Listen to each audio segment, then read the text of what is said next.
So you know how everybody has that one dream car, the one that they thought about since they were a kid, maybe a teenager, seen it in a video somewhere, and if they got it, they do all these crazy things to it and make something really cool happen with it.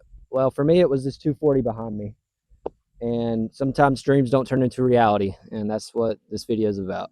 So I got this car back in 2020 when I was 19 years old, right before the prices started to skyrocket during COVID. And at the time, I was pretty young and dumb, didn't know a single thing about these cars other than I thought they looked really cool, and it had a Skyline motor in this one specifically. And I didn't even know what a turbo was at the time.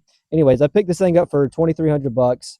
It had a blown head gasket. I did not really understand what the implications of that meant down the line. I just was like, I can fix her, bro. Like, I can fix her, you know? Although it does have a RB20 in it, and it's probably the coolest thing about the car, it is also the entire reason it has never seen the road in the entire 5 years of me owning this car. Now, the plan was simple, right? I was going to pull the motor out, refresh it, put it back together, and then I would have a badass car that I could just drive around and show off, and it'd be, you know, super awesome. Well, wrong. I've never pulled a motor or worked on the internals of an engine in my entire life at the time. It was a Japanese motor only from the 90s, so information was very hard to find, and none of it was beginner friendly at all. And three, I was a broke college student making like 10 to 12 bucks an hour. So I really the fact that I even got the car was crazy anyways.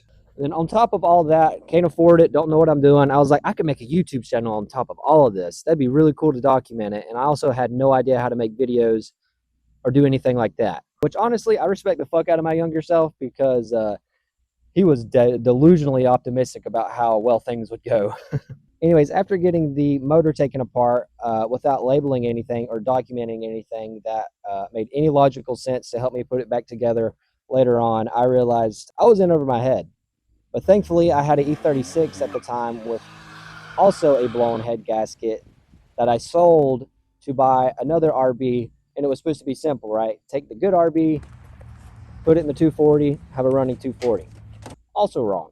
That RB also had a blown head gasket. So we were back to step one. I had a RB with a blown head gasket that I didn't know how to fix, and I was also broke.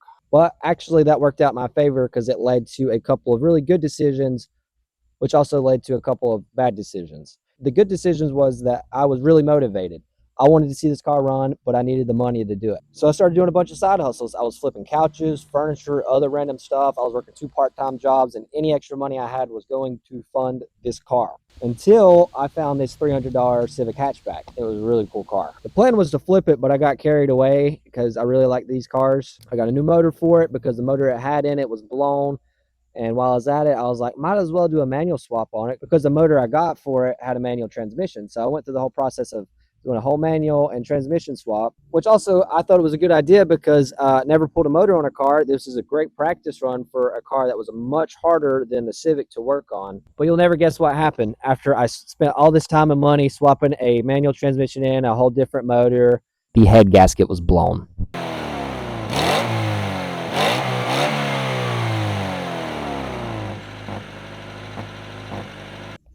Now you're probably thinking at this point, why don't you just learn how to replace a head gasket? And to that I say, good point.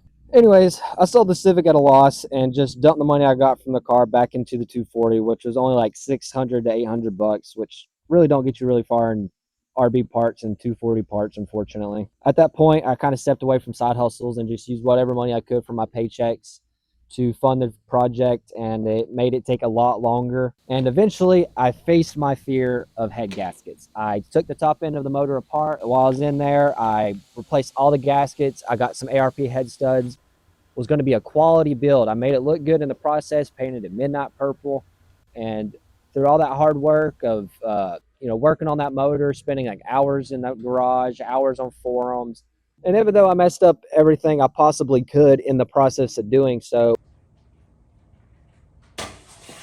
and it led to my golden moment.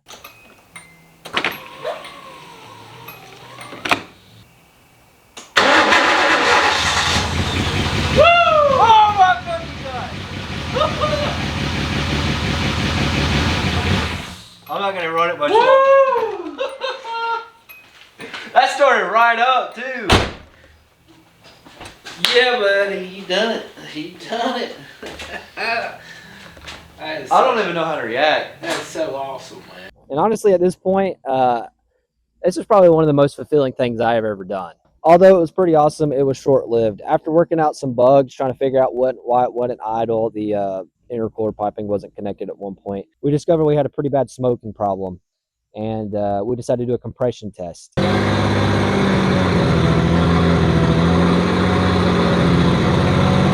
Now, I know what you're thinking.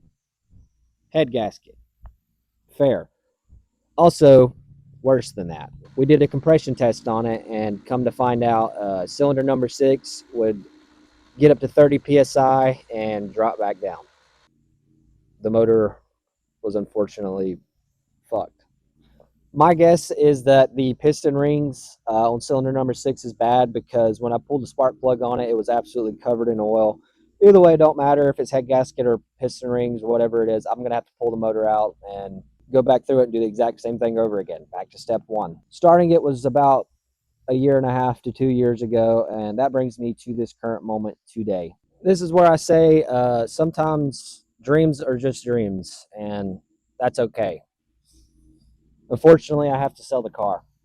One, my AC unit went out. I'm looking at like well over $5,000 there. 2, I have the opportunity to buy my childhood home, which also includes my dream garage sitting behind me here, and I don't want to pass that opportunity up. And 3, I think it's time to let go of this dream and start chasing some other ones. I've had this car for over 5 years at this point, and I've learned a lot, honestly. I mean, shit, this car taught me what it even meant to have a dream. And honestly, it sucks. Like, I really do not want to get rid of this car. I don't know. I just want to put my story out there in hopes that at least one person can draw some value of it, a little bit of closure, and just knowing that they're not the only ones that have failed at every attempt to make their dream happen. I mean, I had plans to be driving this car like 3 years ago. I thought I'd be making money off YouTube, and neither of those have come true. I've failed at every attempt in that process, and that's okay. I mean, it's just the way it goes sometimes. And I'm really hard on myself. I figure a lot of you guys are also very hard on yourself, and I just want to say, give yourself a little grace. I wish I gave myself more in the process of this. I think I wasted a lot of time beating myself up about the failures that I had really no control over. Just know, even though it's not working out now, the stuff that you're learning from it is it's invaluable, and you can't get back the lessons that you learned through what you did and your failures, I guess you could say. But this isn't me like quitting YouTube or anything. If a handful of you guys even know anything about the videos I have posted, it's more of like a resetting point, because I can't afford to fund the projects anymore. I have to buy a house. I have to get myself out of debt and be a responsible adult, as they call it. So going forward, I'm going to be trying to do side hustles once again, but with the intention of actually making money and building dope ass cars to, keep my dream alive. Because if I don't, I will probably get extremely depressed, and we don't want that. So going forward, I'm going to be doing some side hustles to get my Miata going, and do some cool stuff there. And if that's something you guys want to see, subscribe, and thank you guys for watching.